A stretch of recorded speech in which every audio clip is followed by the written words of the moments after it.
Вітаю, друзі. Ну що, давайте говорити про важливі речі. Давайте говорити про те, куди рухається країна, хто її рухається, яка мета і що у нас попереду. Про все це та інше будемо говорити сьогодні з фаховим політологом. Людина, яка добре розбирається в внутрішній і зовнішній політиці України. Сьогодні з нами, як і кожну п'ятницю, Олег Саакян. Олег, вітаю. Радий бачити, чути, вітаю.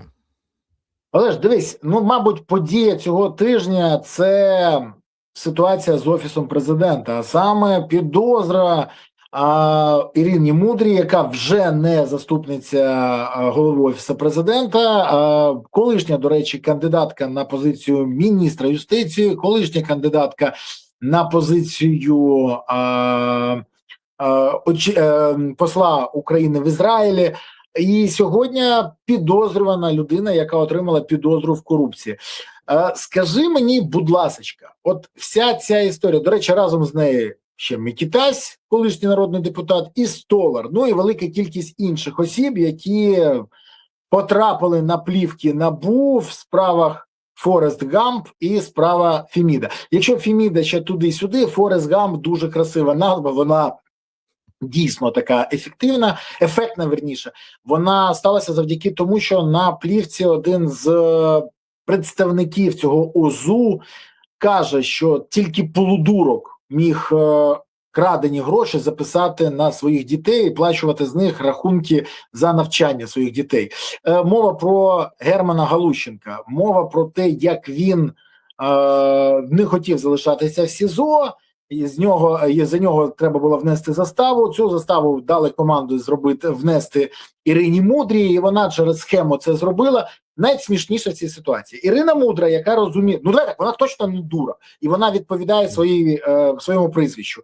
І людина, яка непогано займалася, до речі, питаннями на міжнародці, показала, що вона частина цього ОЗУ. Бо вона звернулася до Микитася, який є підслідним НАБУ, який звернувся до ще одної людини, який є теж підслідним НАБУ, до Сенсбанку, який в фокусі моніторингу НАБУ, і витягували людину, яка сидить в СІЗО по справі НАБУ. Мені здається, вони просто пробіглися по цьому минному полю і без шансів на перемогу. Але питання в іншому. Що показує ця історія? Це тотальна криза. Ще один успішний менеджер Зеленського, який, до речі, достався Буданову в спадщину від Єрмака, теж отримав підозру в корупцію. Скажи, будь ласка, це ще не колапс системи? Що це? Це ще не колапс системи, але це вже її наближення, і це демонстрація системної управлінської кризи, яка лише поглиблюється. Взагалі, ситуація з Мудрою, вона лакмус по багатьом напрямкам. По одному з них я вже отримав непорозуміння в себе в соціальних мережах, опублікувавши вчора допис з приводу того, що ситуація з Мудрою – це хороший тренажер для того, щоб навчитися, для того, щоб в черговий раз згадати про те, що політика не терпить побутової логіки, що в ній хороші люди не дорівнюються хороші вчинки, погані люди не дорівнюються погані вчинки. Перші можуть хороші робити просто помилки або й свідомо погані кроки, а погані люди періодично можуть зробити і щось дуже визначне і важливе. Найгірше в політиці – це посередності. От вони гають час частіше за все. Якщо людина щось робить, якщо людина є інтелект, то вона буде або негідником, або героєм, і часто і густо це буде йти рука об руку дуже сильно. І ситуація з Мудрою демонструє декілька важливих моментів. Перший, саме цей. Складно. Не все просто і лінійно. І зараз важливо, щоб її серйозні здобутки на міжнародній арені для України, а трибунал і створення компенсаційного механізму міжнародного – це магнум опус. Це робота купи людей, це дуже тяжка, довга, марудна робота. Це потрібно було витягнути, дотягнути. І дійсно Мудра була однією з тих, хто це витягнув. Ймовірно, без неї це не відбулося, або відбулося би гірше, або відбулося би повільніше. Але чи це свідчить, що одразу можемо надягати на неї біле пальто німб і казати «О, аве героїня», все інше пробачається? Ні, ніколи. Це не є індульгенцією поруч з усім іншим, що могло нею робитися, і що ми бачимо на плівках, як цілком собі таку узгоджену версію яка викликає довіру. Тим паче, що ми бачимо, що вона перехресно підтверджується. Але тут нехай зробить свою роботу слідство. Перше важливе з цього, що це не чорно-біла історія, це те, що здобутки не мають бути індульгенцією. Неважливо, якого толку здобутки. На фронті, дипломатії, в особистому житті, в духовному чи іншому. Без різниці. Другий момент. Справа, яка зроблена людиною, навіть якщо це погана людина, згадаємо нещодавній кейс ультрадемонізованого, небезпідставного Єрмака з Хартією. Коли Абаленський вийшов і сказав, що він доклався до того, що Хартія була створена, і без нього, мабуть, не відбулося. Чи погана річ Хартія? Ні. І чи дискредитує Хартію те, що Єрмак був одним з витоків її? Зовсім ні. Але чи це виправдовує Єрмака? Питання мотивації дії Єрмака. Єрмак вирішив свої апаратні історії, так, певен. Чисто під себе. А може в той момент у нього просто катарсис настав, йому треба було якийсь гріх замолити, і він вирішив зробити велику справу. Замість в церкву піти, свічку поставити, часу не вистачало, взяв, зробив Хартію. Людина на пресічній посаді була. В будь-якому разі зроблені окремі хороші кроки не характеризують політичну людину. Особистість, морально-етично, так, можемо судити про людину. Але як про політичну постать, управлінську постать, ні, ніколи. Моральний імператив не є ключовим. Він є одним з. Він не є самодостатнім для того, щоб ми оцінювали політиків. Але без нього така оцінка, безперечно, неможлива. Тож, другий момент. Ми не можемо допустити того, щоб справа, якою пов'язані, в тому числі дискредитовані люди, була дискредитована.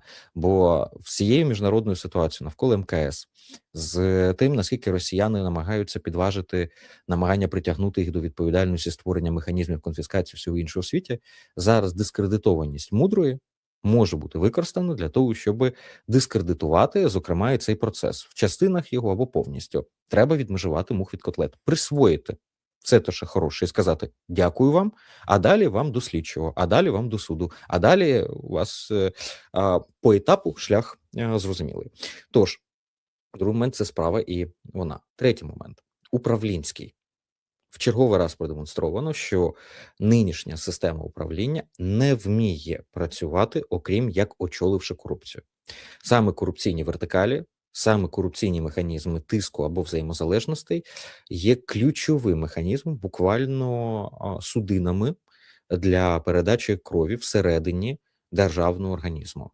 Просто колись це було безпосередньо телефонне право, і система лояльності, бо з заводу прийшли там червоні директори, партійна залежності. Вибач, ти кажеш про Україну, це не світовий стандарт. Ні, безперечно, про Україну. До речі, в світі він також набирає обертів.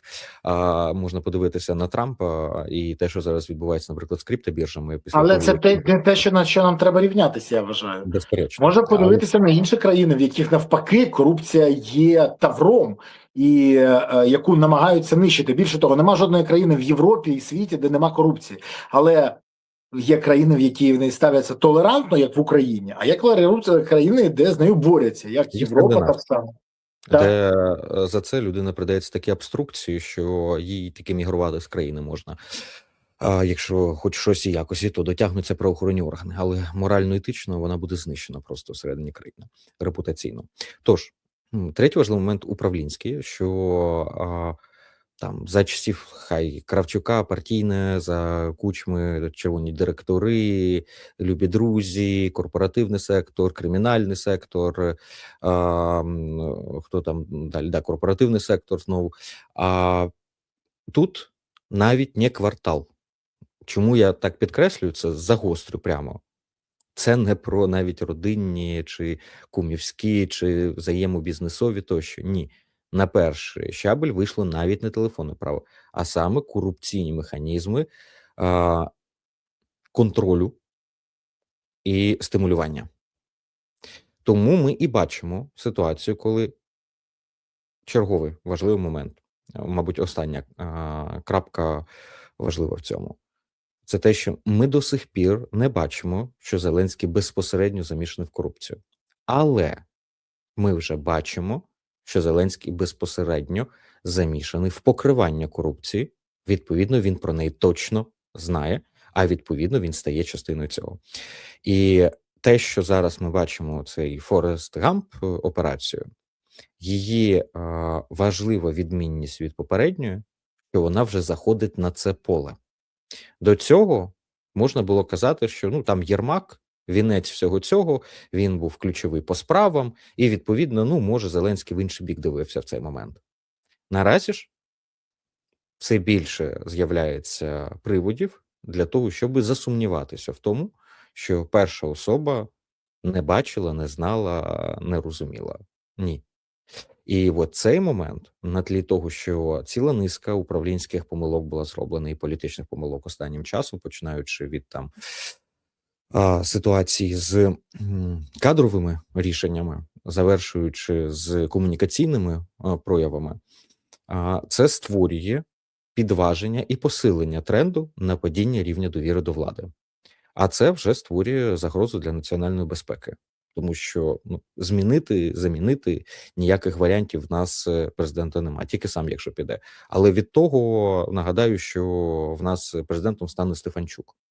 Або Стефанчука замінять на когось іншого. Почекай. От я хочу, дай по черзі. Давай їсти цього слона по частинах. Спочатку хочу звернутися до наших глядачів. Друзі, будь ласка, поставте вподобайку, прокоментуйте, поширте, підпишіться. Ваша підтримка потрібна каналу. Тому що канал під тиском влади, і влада намагається його атакувати і знищити. Саме ваша підтримка і ваша активність допомагає каналу існувати. До речі, вже на 50% відновилися перегляди, і це говорить про те, що велика кількість з вас використовує VPN. Це за 2 тижні. Дуже швидко відновлюється, мені подобається тенденція і інтенсивність. Тому, якщо ви не бачите, або побачили, що щось зникає з вашого фокусу, канал заблокований, використовуйте VPN. В Опері VPN безкоштовний, в Proton Mail безкоштовний. Вистачає VPN-ів безкоштовних. На жаль, Україна крокує шляхом Росії в цьому питанні, де опозиційних політиків і блогерів вимушені дивитися через VPN, тому що влада блокує на території країни ці канали. Ну, тому що Вова не хоче, щоб я його запитував, хто такий Вова, для якого будують будинок в династії, або про все інше. На жаль, саме так. Тому ставте VPN. Напишіть, звідки ви дивитесь і чи використовуєте ви VPN. Місто, селище, країну, регіон, район, область. Я буду вам дуже вдячний за те, що ви це зробите. Пишіть в коментарях, де ви чекаєте або наближаєте перемогу. Пишіть, це важливо. І я дякую вам, що ви активні, а не пасивні. Окрім того, в описі цього відео знаходиться посилання на канал Олега Саакяна. Заходите в опис, тицяєте на посилання і підписуєтесь. Олег дає вам теж інформацію, яку ви більше ніде не отримуєте. Дякую, що ви нас чуєте, дякую, що ви допомагаєте, підтримуєте канал своїми підписками, вподобайками, коментарями і поширенням.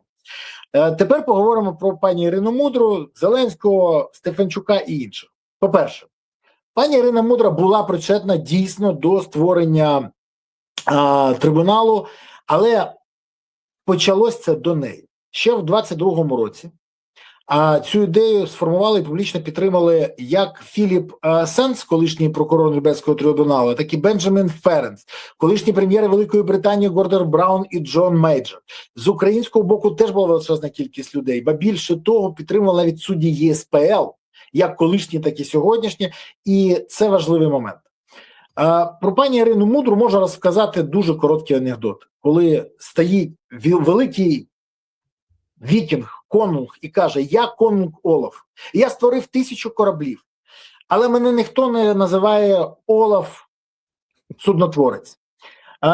Я Олаф, я захопив 100 країн, але ніхто мене не називає Олаф завойовник. Я Олаф, людина, яка побудувала 10 величезних фортець, але ніхто мене не називає Олаф будівник фортець. Але варто було трахнути один раз козу, як мене почали називати Олаф. Так от, з Мудрою так само. Вона замазана. І коли вона каже на аудіо, і всі це вже чули, що корупцією не треба боротися, її треба систематизувати, очолити, все інше. Там ще хтось сказав, про чого очолити. Це говорить про пріоритети Офісу Президента. І це страшна ситуація. Це те, про що у нас відбувається. І тут у нас ще є один момент. Вона була заступником міністра юстиції. Юстиція перекладається з латиниці як справедливість.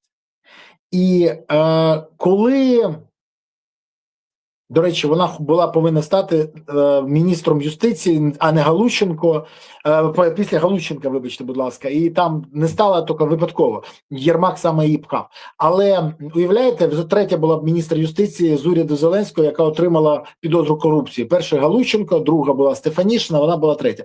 Так от, це говорить про те, що до речі, серед фігурантів плівок НАБУ про рейдерські захоплення є ще Віктор Дубовик, генеральний директор з питань правової політики Офісу президента, та Олена Ференц, заступниця міністра юстиції. Це наочно демонструє головне, що це не влада, а організоване злочинне угрупування. Тому що люди, які повинні були займатися справедливістю і законністю, стали членами мафіозного угруповання. І це страшна ситуація, відверто. І щоб поставити крапочку, коли ти кажеш, що невідомо, Зеленський був в темі, в долі чи замазаний, але він точно знав, ти правий на 100%. Тому що коли у ВАКСі зачитував прокурор САП слова, які потрапили на прослушку одного з членів, а це Микитась, колишній народний депутат, забудовник, і він каже, уже звонит финмоновец, наяривает. Мы сами сейчас думаем, как сделать. Мы открываем в другом банке, получаем финпомощь. Попросил Гладышенко не увольнять финмонщицу. Кто такой Гладышенко? Глава Напсовета Сенсбанку, который ко мне приезжал. Она не хотела проводить заставу за Ермака, финмонщица. И президент, увага, орал, не кричал, орал ее уволить. Ти розумієш, що ОМОН вимагає звільнення працівниці, яка не хотіла проводити гроші на заставу, сумнівні гроші на заставу Єрмака? Він, гарант Конституції, вимагає звільнити ту, хто виконує закон? Він має це пояснити. Як ти кажеш, що ми не можемо звільнити Зеленського? Так, не можемо. Але Верховна Рада має право і може його викликати для того, щоб він надав пояснення. Якщо ВР це не зробить, то це вже не парламент, а не зрозуміло що.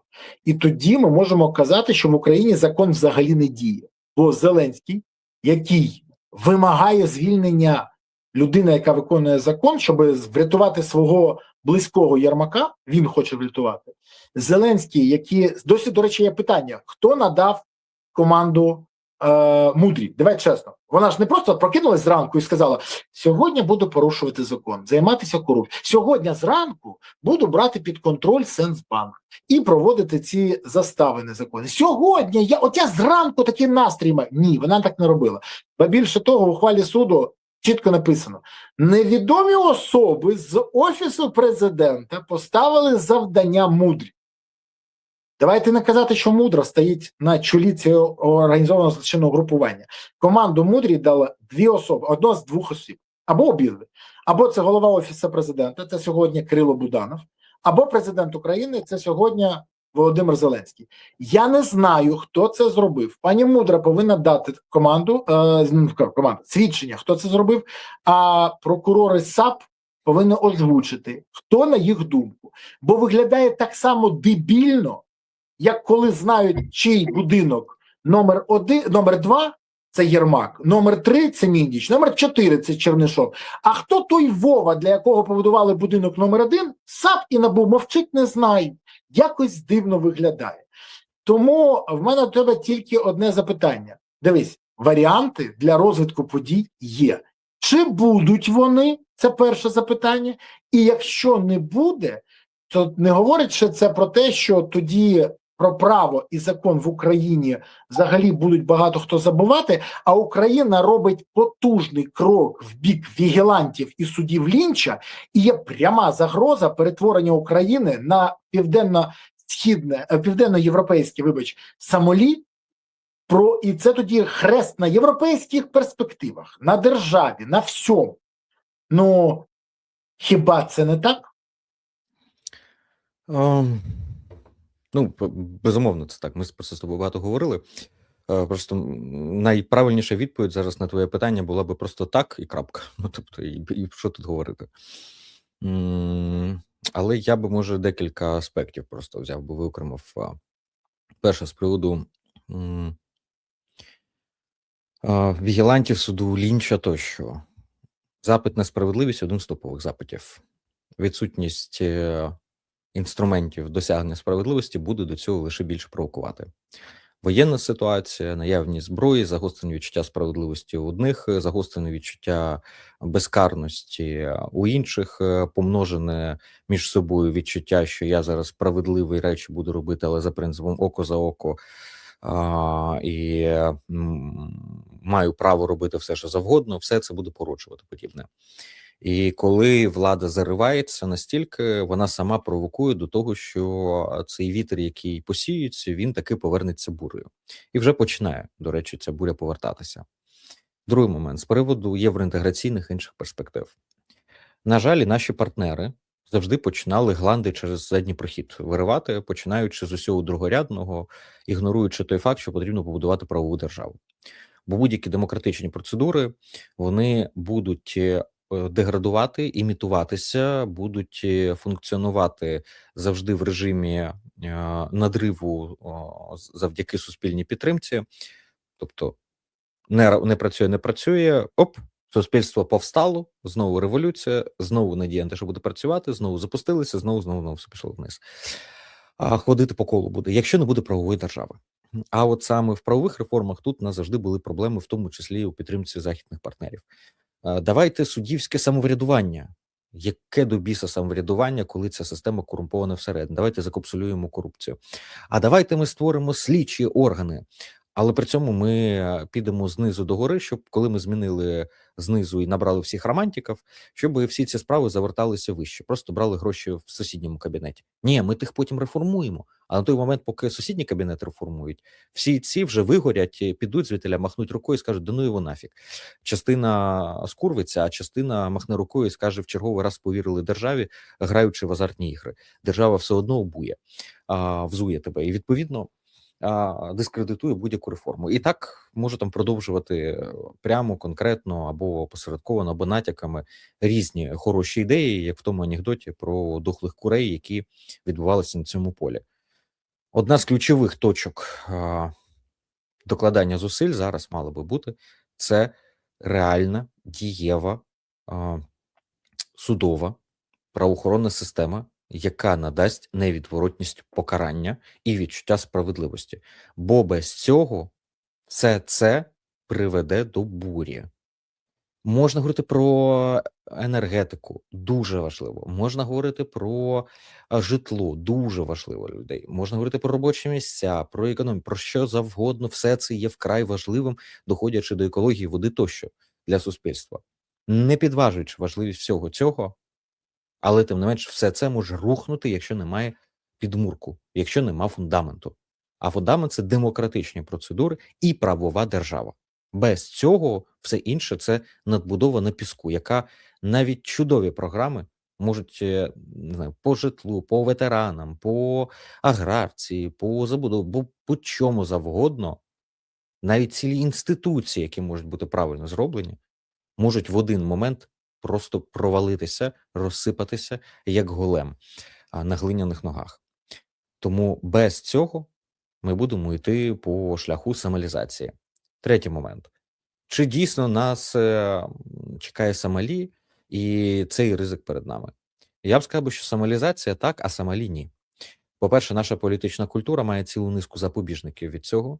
По-друге, в нашому випадку є зовнішній ворог і війна екзистенційна проти зовнішнього ворога. Відповідно, ми можемо отримати не вибори, ми можемо отримати не перезавантаження, не покращення, погіршення чи бандитські угруповання, які будуть контролювати ситуацію як в Сомалі. Ні. У нас просто буде штовхатися сценарій або втрати керованості ситуацією, але до бандустанів не дійде. Або умовно гарячим головам будуть приходити ідеї якогось воєнного заколоту, чогось подібного. І потім переходу до втрати керованості. Просто через один етап. Іншими словами, я не думаю, що ми перетворимося в Сомалі, але ми можемо отримати територію постійної боротьби, застою, конфліктування, всього іншого, при цьому з таких собі європейських рамках. Ну, від того не легше, скажімо так. Це втрачене покоління, це втрачені життя, це втрачені можливості, і це, зрештою, зневіра в Україні мільйонів людей. Олеже, але скажи, будь ласка, ми можемо побачити все ж таки, чи не можемо виклик Зеленського до Верховної Ради? Бо я вважаю, що Зеленський після всього цього має йти. Я Не вважаю, вірю. що він має йти. Не Більше вірю. того, що? Не вірю, що Верховна Рада його От, викличе. я просто поясню. Більше того, я вважаю, що Зеленський, чи може бути тоді тиск з боку європейців, бо вони зараз, а особливо Франція, Італія, потенційно Німеччина і Польща на тлі виборів можуть казати: ну дивіться, ми вам гроші даємо, у вас їх розкрадають, ви частина системи розкрадання грошей, витягування корупціонерів. Ну ні, так не буде. Гроші ми на це давати не будемо. Таке може бути, до речі. І питання в тому, що вони можуть казати: ми хочемо допомагати Україні, а не корупціонерам і ОЗУ, організованому злочинному групуванню, яке контролює Україну. Тоді є варіант. Зеленський отримує гарантії, навіть так, золотий парашут, кудись їде. Замість нього обирає повноваження ТВО, тимчасово виконуючі обов'язки президента, передаються, як в 2014 році Турчинову, голові Верховній Раді. Стефанчук не може їх виконувати по багатьох причинах, як посіпака Зеленського, людина, частина його структури. Тому обирається новий голова. Цей парламент обирає новий уряд порятунку країни. І от тоді Україна, як парламентська республіка, вигрібає з цієї історії. Коли в 2014 році при Турчинові країна вигрібла, я впевнений, що і зараз вигрібе. Але з корупціонерами, відверто цинічними, зухвалими гвалтівниками Конституції України нам не вигризти. Тому, як ти бачиш наступні сценарії, чи навпаки? Скажуть через, так і буде. От у нас така ситуація. Вони крадуть далі, добудовують свою династію. Зеленський, до речі, повинен зараз мовчати про це. Ти розумієш, якщо раніше він мовчав про ситуацію з будинком в династії, то зараз він буде мовчати. Хто ж дав наказ мудрій? Це перше. Друге, він повинен мовчати. Пам'ятаєш, коли вона на записі каже: начальник ножками тупотить? Це ж теж зрозуміло. І заява Микитася: президент орав, требував увольнення. Не забагато питань, про які він буде мовчати. Тож, до речі, питання, чи буде прес-конференція для українських медіа, вже має відповідь. Ні, не буде. То чого чекати? Які сценарії? Дивись, з приводу президента з золотим парашутом, для Зеленського це могло би бути персональним просто мрією. Але для країни це жах. Поясню чому. Не буде ситуації, як з Турчиновим.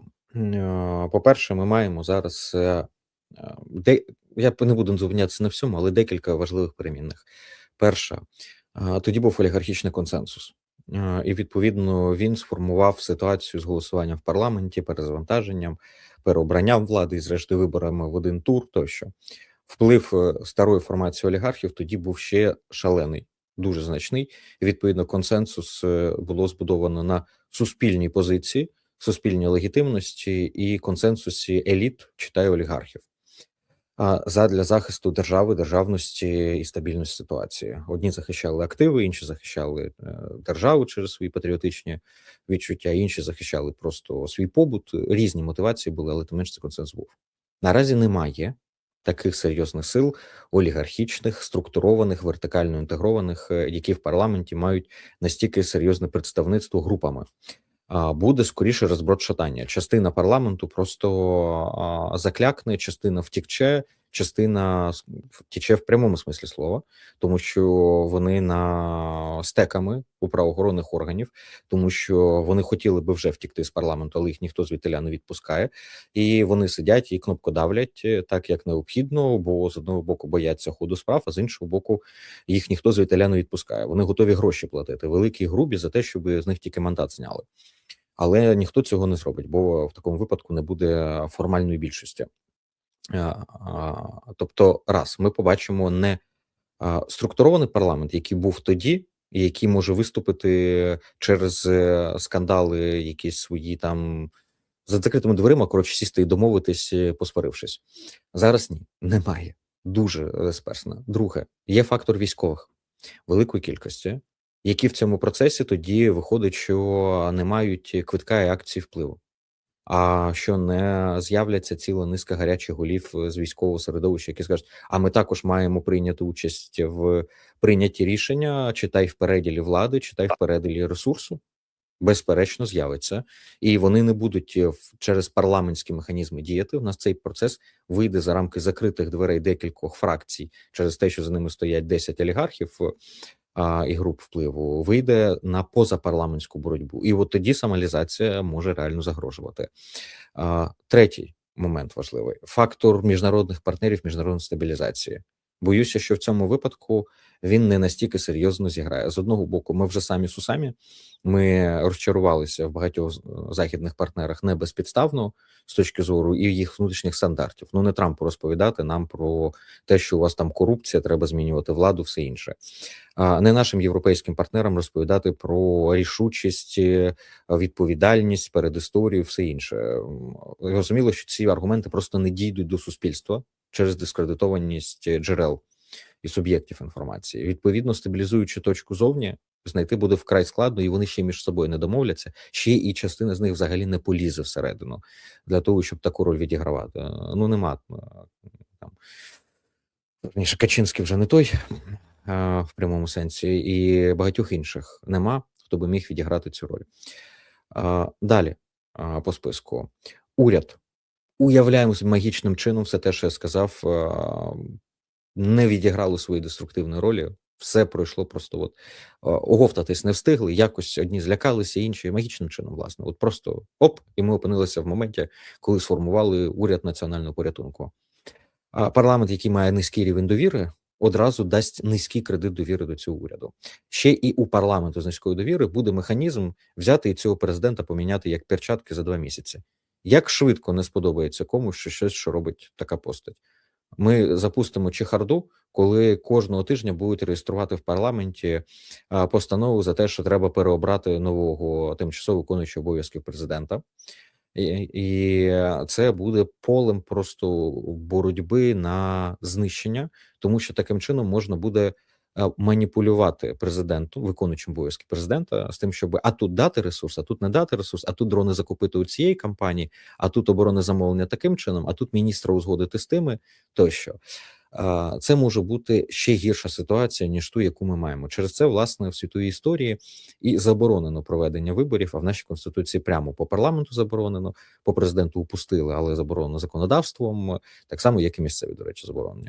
По місцевим, до речі, я б сказав, що в нас є певний розсинхрон, тому що з реформою децентралізації, яку не доробили реформу адмінтериторіальну і державну службу, публічну службу, то ми все одно, ну, навіть в тому вигляді, якому не недоробленому, ми все одно вже могли би мати, в принципі, розсереджені вибори, які би не були прив'язані до одного дня в кризових ситуаціях, наприклад, через настання надзвичайних ситуацій, воєнного стану тощо. Тому що в певних місцях я собі уявляю, як можна було б на рівні громади провести такі вибори. Але загальнонаціонально, безперечно, ні. Тож наразі тут я з Віталієм Портніковим, мабуть, погоджусь 100%, що дійсно ми маємо ситуацію, в якій вибори неможливі, не з точки зору навіть технічного процесу, тут то все зрозуміло, а от я погоджуюсь з його думкою з приводу того, що наступна ситуація після цього, якщо президент навіть просто йде складає повноваження, вона буде значно конфліктнішою. І свою думку розвину, яку неодноразово казав, це те, що ми матимемо значно менш легітимну владу. Будь-яка влада, навіть якщо це вибори, які би відбулися зараз, і на яких переміг би хто завгодно на таких виборах, від Зеленського, завершуючи не знаю, Залужним, Будановим, Федоровим, Порошенка, Притулами, неважливо ким, Сідоровим, Петровим, Івановим, все одно легітимність цієї постаті буде зі старту значно нижчою. Бо сама ситуація така, коли неможливо дотриматися всіх стандартів, і коли дуже легко підважити, починаючи від підрахунку на окремі дільниці результати, завершуючи в цілому результатами виборів. Я погоджуюсь з тобою, що ми не можемо проводити вибори. Я погоджуюсь з тобою з цим, бо більше того, я вважаю, що це є загрозою дійсно для нас. Тому коли деякі колишні члени команди Зеленського, які 7 років йому служили, розповідають, що нам потрібні вибори зараз, я вважаю, це маячня. Ну, коли були на посаді, щось вибори не були не потрібні. Я розумію, що вибори потрібні Україні, але залишати все як є. Ну, буде далі красти, будуть займатися корупцією, не будуть займатися обороноздатністю країни. Отримуємо нові розслідування, нові Міндічгейти, Єрмакагейти, Мудрагейти, Форестгампи і все інше. Це гарантована ще є. Це, знаєш, така повільна смерть країни, це зрозуміло. Тому без змін неможливо. Далі, я вважаю, що армія в будь-якому випадку скаже свої слова. Якщо все залишиться навіть як є, і ніхто не захоче ніяких зараз змін, повір мені, ти знаєш не гірше за мене, ті думки і настрої, які зараз ходять в армії, Зеленському дуже сильно не сподобаються восени. І це вже можна побачити. Тому якщо залишати все як є, це говорить про те, що цей нарив перетвориться в гангрену, а тоді треба буде відсікати взагалі. Залишати не можна так само. То які варіанти ти бачиш як політолог? Це перше. І друге, я, до речі, впевнений, що якщо в парламенті почнуть гратися, от те, що ти кажеш, зміни негайно, знову змінити, знову погратися, вистачає механізмів, як і позапарламентських, впливу на тих людей, які захочуть свої власні амбіції поставити на перше місце, ніж державницькі інтереси. Бо інакше ми крокуємо, от зараз ми крокуємо по шляху 100-річної історії. Так вже було 100 років тому. Ще раз, корупція зараз вбиває Україну. Якщо залишити все як є, Україна загине. І це не порожні слова або гасла, це розуміння процесів. Бо більше того, сьогодні в армії величезна кількість людей, дивлячись на те, що відбувається, каже, ми віддаємо найбільше, що в нас є, своє життя, своє здоров'я в ім'я України, а вони паразитують на нас. І хочуть корупцію очолити, і хочуть її контролювати, а не знищити. Знаєш, це страшна ситуація. То який варіант, який вихід? Треба правильний діагноз спочатку поставити. Як на мене, тут може бути дискусія, безперечно, але як на мене, ключова проблема наразі – це навіть не корупція, не персональні слабкості особисті Зеленського, не відсутність наявність непрофесіоналів на різних позиціях. Це все дуже значимі фактори, але ми вже їх проскочили. От ще вчора я б сказав, що ключова проблема – це засилля невігласів, непрофесійних людей на різних посадах. Причому це не тільки стосується політичного середовища, це в цілому загальна державна проблема і суспільна. Але ми в державному секторі вже маємо значно шкідливіші наслідки, зокрема і цього, ніж, власне, сам непрофесіоналізм. Як на мене, ключова проблема наразі – це те, що влада капсулюється ще сильніше. Вона буквально стає герметичною. Те, що сильне і мала влада Зеленського, це те, що вони залишалися достатньо відкритими для зовнішніх сигналів і подразників в перші роки повномасштабного вторгнення. Через соціологію Зеленський пуповиною був прив'язаний до того, що суспільство хоче, очікує, хотілося, щоб підтримували оплески, вважав, що саме так має виглядати воєнний президент, грати його. Без різниці. Купа є людей, які нададуть цьому 1001 інтерпретацію. В залежності від того, вони ненавидять, чи обожнюють, зневажають, чи поважають Зеленського. Можна сперечатися з приводу мотивації, але залишалося те, що влада дійсно була суспільно і соціологічно залежною. Раз. Два. На тлі шоку повномасштабного вторгнення відбулася розкапсуляція і вхожість цілої низки гравців в різні кабінети і можливості комунікації. Далі, починаючи буквально з наступного ж дня після повномасштабного вторгнення, вони почали відсікати частину тих, хто потенційно міг би бути друзями, тих, хто потенційно не був би ніколи друзями, але точно не був би ворогами під час війни, і йшли по шляху капсуляції. Але вона не була абсолютною ще буквально до недавніх часів. І, відповідно, зв'язок з реальністю у влади залишався. І зв'язок і, відповідно, завдяки цій недогерметичності можливості взаємодіяти з зовнішнім середовищем. Не тільки почути, не тільки побачити, але і повзаємодіяти, і відреагувати, задіяти інших гравців. Наразі я бачу все більше сигналів про те, що влада капсулюється і стає герметичною. І відповідь на те, що робити в умовах, коли немає ротації, коли немає виборів, і відповідно цього дамоклового меча, який надвис тим, що тебе можуть знести завтра, це примусова розгерметизація влади. Яким чином це може відбуватися? Через створення інших суб'єктів, з якими неможливо не рахуватися. Я не вірю в парламент, який збереться і стане таким суб'єктом. Це те, про що ти питав. Парламент може викликати Зеленського? Не може. А має, можливо, повноваження? Має. Тобто теоретично мав би, а не міг би. А в реальності імпотентний в цьому питанні. Тож, значить, не парламент. Можливо, це консенсусний суб'єкт позапарламентський. У нас є інші інститути у вигляді самоврядування, у вигляді армії, у вигляді бізнесу, системоутворюючого бізнесу, інших гравців, які мають серйозну вагу, доходячи там до інтелектуальних кіл тощо, які можуть формувати порядок денний, змушувати на нього реагувати, які можуть створювати механізми лобізму і адвокації, з яким прийдеться рахуватися, які, зрештою, можуть заблокувати реалізацію будь-якого рішення, яке в цій капсульованій системі може народитися. Має створитися система стримувань і противаг воєнного часу без потреби критичної проведення виборів. Приймаємо як консенсус, що вибори неможливі, але вибір можливий і без виборів. Так Якщо само, Зеленський відмовиться це робити, от і вислів, що він відмовився взагалі комунікувати. Взагалі питати ніхто не має. Момент питання закінчився. У Зеленського до цього року, до 25-го року, були всі можливості зробити це, і навіть під кінець 25-го року були можливості розписати шахматку боргів. Ключова тут корінь цього герметичності, він же в чому? Небажання ділитися владою.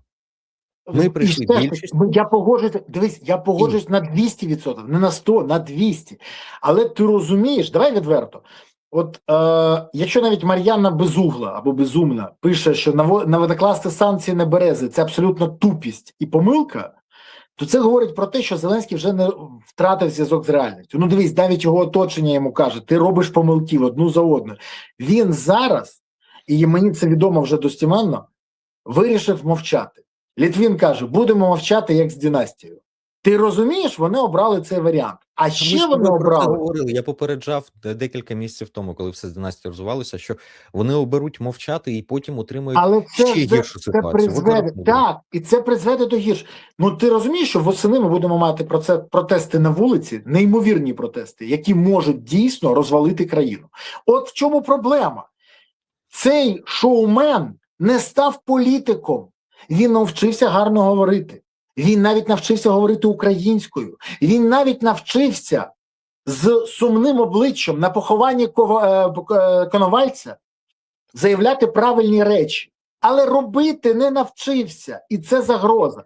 Давай прямо кажемо. Ми бачимо зараз антикриз. От який антикриз ми побачили? Зеленський ввів санкції проти творців мультфільму Маша і Медвідь, і одночасно з цим ми бачимо, як запустили тези Резнікова, що повинні служити жінки і повинна бути тотальна мобілізація. Ми ж з тобою обидва розуміємо, що це антикриз влади. І те намагання відволікти увагу. Не відволіче, бо більше того, до Резнікова поставлять запитання, твоя донька і твій син вже служать? Скажи, будь ласка, твоя дружина вже служить? Ну, ти розумієш, я розумію, що у Резнікова безвихідна ситуація, він має відволікати, я розумію це. А історія з Машою Медведь, коли ці санкції введені, ну, тільки не кажіть, що це є обіцянка, та сама обіцяна Зеленським, ответка за нічні бомбардування Києва, бо це треш. Але ми розуміємо, що це спроба якось відволікти, хоч на це хоч частину суспільства переключити на це. Але дуже смішно виглядає, коли шоумен, в якого в Україні заборонили його серіал «Свати» через те, що в ньому рашисти грають, тепер забороняє мультик. При тому, що дія про заборону цього мультику, ну, скажімо так, логічно, ми розуміємо, що це треба було робити ще раніше. Але вони її отримали на всяк випадок, от коли трапиться щось, от тоді вкинемо. Зараз вони вкидають. Але це абсурдність через історію самого шоумена. І замість того, щоб почати здорову комунікацію, і замість того, щоб почати здорово реагувати, ми бачимо реактивні дії на подію. Скажи, будь ласка, по-перше, от історія з цими санкціями, заява Резнікова, ну це ж ненормальна комунікація. Ба більше того, ми бачимо, що Зеленський-то не змінився. Міндіч і далі телефонує Мудрій в офіс президента. Ти пам'ятаєш, нещодавно виходив Притула і казав, я спілкувався з Зеленським, і він каже, Міндіч – це злодій і покидьок. А з'ясувалося, що злодій і покидьок може телефонувати підлеглим Зеленського і казати їм, заберіть в мене Сенсбанк. Розумієш? Це говорить про те, що говорити він може що завгодно публічно, діє він по-іншому. То в мене до тебе єдине запитання. Те, що ми зараз бачимо, до чого крокує держава? І чи не здається тобі, що пасивна позиція з боку Офісу Президента, мовчання, буде зустрінеться оплески і овації з боку Кремля? Бо їх така реакція задовільняє. Бо вони будуть задоволені тим, що Зеленський своєю реакцією підштовхує Україну до внутрішнього конфлікту. Задовільнятиме багатьох, а багато хто й доливає зараз олії в багаття для цього. Що ми матимемо? Ми матимемо ситуацію, коли Зеленському ще буде остання можливість вирішити, чи готовий він перехоплювати ініціативу і ділитися владою. Якщо на початках ділитися владою це було про ділитися бенефітами різними, плюшками і гешефтами, то наразі ділитися владою це, і багато хто навіть цього не розуміє, з тих, хто рветься. Це розписувати, хто віддаватиме борги, які не він брав. Це розподілити відповідальність і розподілити майбутній гнів і майбутні борги, які прийдеться віддавати. Осінню, припускаю, що вже цією осінню ця точка настане. І у Зеленського буде останній шанс, як він вміє різко змінити ситуацію, перехопити ініціативу і таки спробувати запустити певний діалог загальнонаціонального консенсусу, введення нових суб'єктів в процеси прийняття і реалізації рішень. Тобто виступити точкою концентрації розподілу влади. І таким чином перехопити ініціативу і тримати ініціативу тієї пропорції, механізмів і процесу, як це відбуватиметься. Демонополізація, як відбуватиметься. Або буде вулиця, буде зростання низки інших альтернативних суб'єктів і явочним порядком оголошення президента королем, який голий, і відповідно відбирання частини функцій через конфлікти всередині, через боротьбу всередині системи, через саботаж і через перевзування частини владної команди, але перехоплення буквально цілими шматами шматів системи. І формування фактично такого собі балансу сил стримувань, тільки явочним порядком вже через відбирання цієї ініціативи президента. Перше, це більш контрольований, менш конфліктний процес, який навпаки матиме конструктивний вплив в процесі реалізації цього і виграє час. Друге, це деструктивний своїм процесом, процес, який зрештою вийде на більш життєздатну конструкцію, ніж та, яку ми маємо зараз. Але сам конфлікт, сам процес принесе цілу низку негативів в широкому сенсі. Чому говорю про осінь, чому говорю про розписування проблем? Бо ця зима по низці об'єктивних показників Немає, принаймні, якщо не трапиться якогось просто катаклізму, не має бути гіршою, ніж минула. Вона балансує між неістотно гірша, ніж минулорічна, така сама, як минулорічна, неістотно краща, ніж минулорічна. Але наразі об'єктивної причини говорити, що ця зима стане катастрофою, що ця зима стане нестерпно набагато гірше, ніж минула, нема. Але і дива очікувати не доводиться, що все буде чудово. Відповідно, вже в процесі цієї зими може відбутися накладання низки факторів і низки тригерів. Тут і почне нас доганяти відсутність реальної зміни принципів і моделі мобілізації-демобілізації. Тут нас дожене енергетична ситуація, тут нас дожене соціально-економічна ситуація і злидні, які зростають в найменш захищених верствах населення буквально з геометричною прогресією останній рік. Вичерпалися запаси у значної частини населення.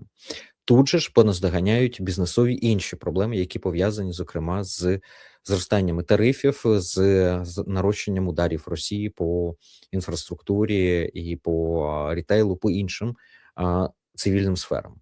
Бо Україна знищує російські можливості воювати, а Росія знищує українські можливості жити. І це матиме також свій обмежений, але ефект в поєднанні з іншими факторами. Власне, Росія на це розраховує, тільки вони вважають, що це призведе до краху влади. В нашому випадку це призведе навпаки, до пінків і підсрачників для влади. Просто все це може бути дуже конфліктно. І от на цей момент або влада, персонально Зеленський, матиме можливість розподілити цей тягар між консенсусом багатьох, і є просто у влади тут одна можливість, один шанс того, що частина з цих суб'єктів просто не може відмовитись від цієї відповідальності. Але деякі спробують, до речі, це зробити. Або відбудеться деконцентрація влади явочним порядком, і, відповідно, ми матимемо тотальну безвідповідальність і звинувачення у всьому влади. Деконцентрація влади при концентрації відповідальності безпосередньо на прізвище Зеленського і найближче оточення. А це новий виток конфліктогенності внутрішньої і ще меншої керованості. Тож все тут безпосередньо в руках самого Зеленського. На щастя, він здатен в моменти кризи під тиском проявляти свої найкращі, найсильніші персональні риси і навпаки, найгірші свої риси проявляє тоді, коли ситуація стабілізовується. На жаль, йому не властиво приймати рішення, які пов'язані з тим, що треба відпустити, треба поділитися. Бо, наприклад, ситуація з Федоровим. Він заявив про те, що хоче вибори. Реально, мені сподобалася теза пана Копитька. Звісно, тролінгова, певною мірою. Але якщо Федоров так сильно хоче виборів, головою ЦВК, хай покаже, як провести ці вибори, організує процес, змінить законодавство, знайде технічні рішення тощо і так далі. Парламент це оцінить, суспільство посудить, наскільки йому вдалося. Він зарекомендував себе як дуже сильний міністр цифрової політики. Він зарекомендував себе як людина, яка вміє робити неможливе. І вибори Можливо, ми всі помиляємося і в тому, що говоримо, що вибори неможливо провести, а він дійсно знайде рішення. Скажи, не було б це на межі з геніальним рішення взяти і запропонувати йому публічно і сказати, весь народ дивиться на нього в надії, що він той чарівник країни ОС, який здатен це зробити. Але чи це про Зеленського? Да ніколи в житті. Я погоджуюсь з тобою, але історія з ЦВК це було дуже смішно, і, до речі, Міша з'їв і промовчав. Але давай все ж таки спочатку зверну наших глядачів. Друзі, я нагадую, ви дивитесь цей ефір, не забувайте, будь ласка, ставити вподобайки, коментувати, поширювати і підписуватись. Це все важливо. І не забувайте ще писати, звідки ви дивитесь і що ви думаєте з цього приводу. Пишіть місто, селище, країна, регіон, область. Пишіть, це важливо. А також з VPN ви дивитесь чи без VPN. Дякую, що ви активні і не пасивні. Пасивних у нас забагато, а от активних нам потрібно ще більше. Бо країну треба відновлювати, і країна повинна вистояти. А вистояти вона може тільки завдяки активним людям. До речі, в описі цього відео є посилання на канал Олега Саакяна. Заходите в опис, тицяєте на посилання, підписуєтесь і буде вам щастя, бо знати будете значно більше. Олеж, дивися, коли Резніков заявив в ефірі для Радіо Свобода, що Україні необхідна обов'язкова мобілізація усіх, у тому числі жінок, це дозволило удвічі збільшити мобілізаційний ресурс. Я знаю Олексія, він розумна людина, він більш ніж розумна, і я розумію, навіщо він це каже. Але коли він каже, до речі, найкраще мотивувати людей своїм особистим власним прикладом. От погодься. От я служив ЗСУ, я можу закликати. Я був добровольцем, я можу це казати. А тут краще сказати, в якому підрозділі служить зараз твоя дитина, твоя донька і твій син в підрозділі ЗСУ. В якому підрозділі ЗСУ вони служать. Це нормальна історія. Або до якого підрозділу приєдналась твоя дружина. І тут він каже, частину посад у тилу могли б займати жінки, що дозволило переводити більше чоловіків ближче до фронту. Мені здається, що це намагання історії, пам'ятаєш, щоб корова більше давала молока і менше їла, її треба менше годувати і більше доїти. А може технологічне питання вирішувати, бо, при чому тут жінки? А чому Єрмак? А чому Федоров? А чому Лачин? Або той самий чорний пропагандист Петров? Не можуть приєднатися. Ти дискримінуєш до їх гендеру. Ти ж не знаєш, як вони себе ідентифікують. Неважливо, я тобі кажу просто, чому їх не можна мобілізувати в тил? Я ж не кажу, що на передову. В тил, на ці самі посади. А чому особистий фітнес-тренер Зеленського заброньований? Я розумію, що це критично важливо для Зеленського, але це правда. І він не мобілізований. От в мене питання в іншому. Чому у нас навіть для того, щоб відволікти увагу від скандалу навколо Мудрої, використовують такі недолугі тези, не розуміючи, що контраргументи більш сильніші. І це підриває довіру ще більше і до мобілізації, і до тих, хто це говорить. Невже так важко було сформулювати правильні тези і заявити, наприклад, про те, що частина уряду, хоч би, яка пішла у відставку, може приєднатися до Збройних сил України. Бо ми ж пам'ятаємо, що мінімум 2 колишніх міністра, які були раніше, до 19-го року, служать сьогодні в Збройних силах України. До речі, жоден міністр Зеленського в Збройних силах України не служить. Окрім Уманського, Ігоря Уманського, який був міністром менше місяця, бо він приніс Зеленському перелік, де є скрутки, де корупційна складова, і вимагав знищити їх. Поки він вийшов з адміністрації президента, з офісу президента, тоді дійшов до парламенту, його зустрів тоді, мені Уманський про це сам розповідав, його зустрів ємець і сказав, ти куди йдеш? Звітувати в парламент? Говорить, ні, вже не можна звітувати, тебе тільки що зняли. Це після того, як він презентував Зеленському всю корупційну складову нюансів і вимагав це прибрати. Тому... Вибач, я не бачу поки що нічого такого з пропозицій. То тобі не здається, що влада взагалі перейшла в якийсь шоуменський напрямок? Слухай, про це багато вже говорили, тут навіть не буду зупинятися на цьому.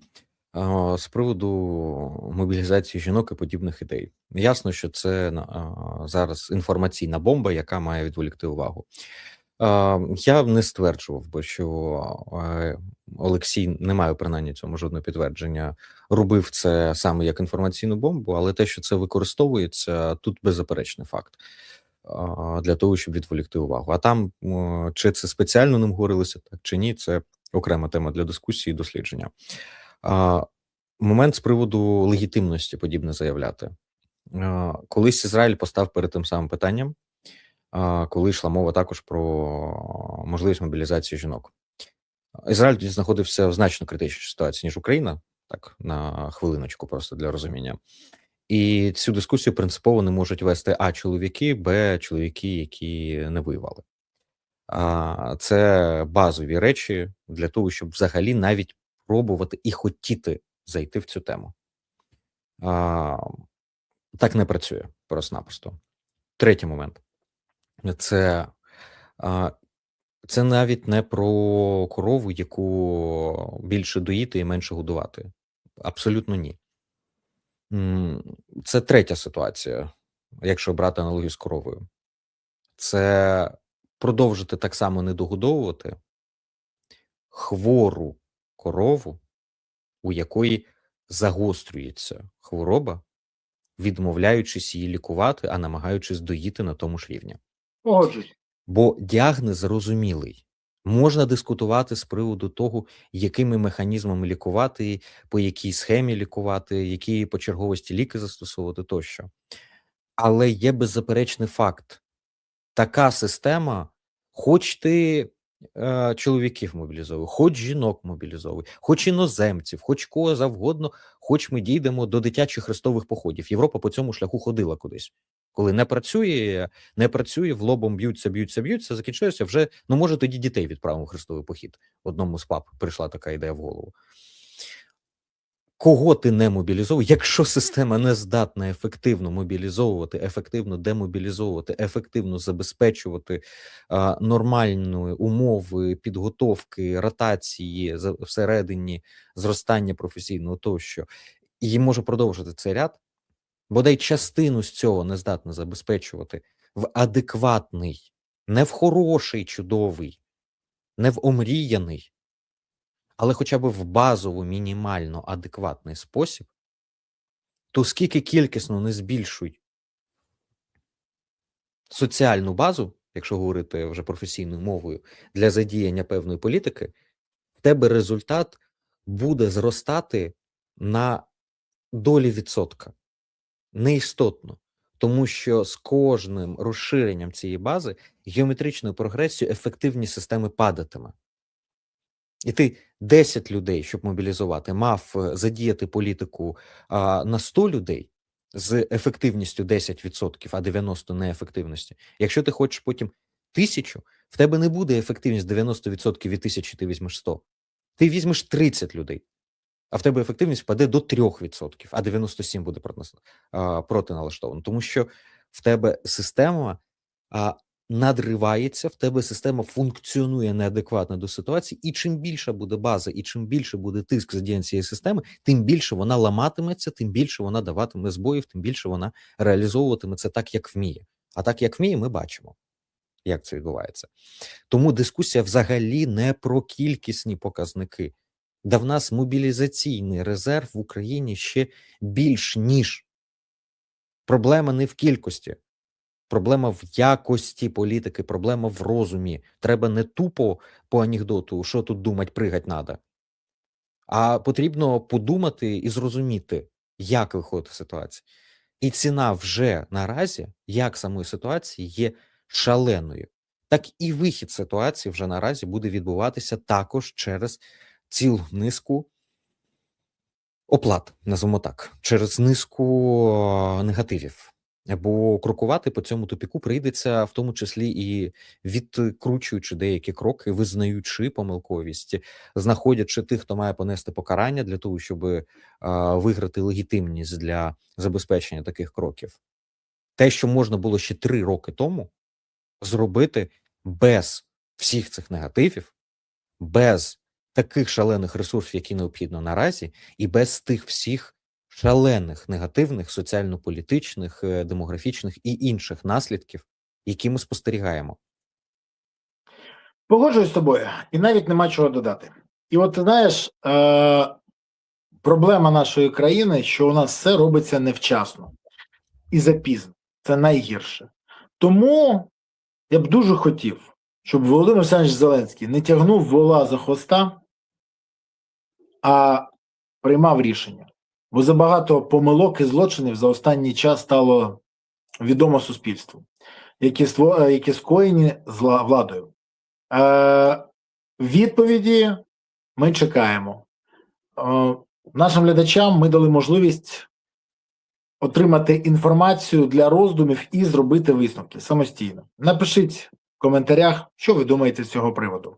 А ми з вами прощаємось. Я кажу пану Олегу дякую. Сьогодні був такий цікавий, емоційний ефір. І сподіваюся, що незабаром ми побачимо позитивні рішення з боку нашої влади, які вони зробили. Може навіть переглянувши цей ефір. Сподіваюсь, що вистачить і здорового глузду, і розуміння ситуації.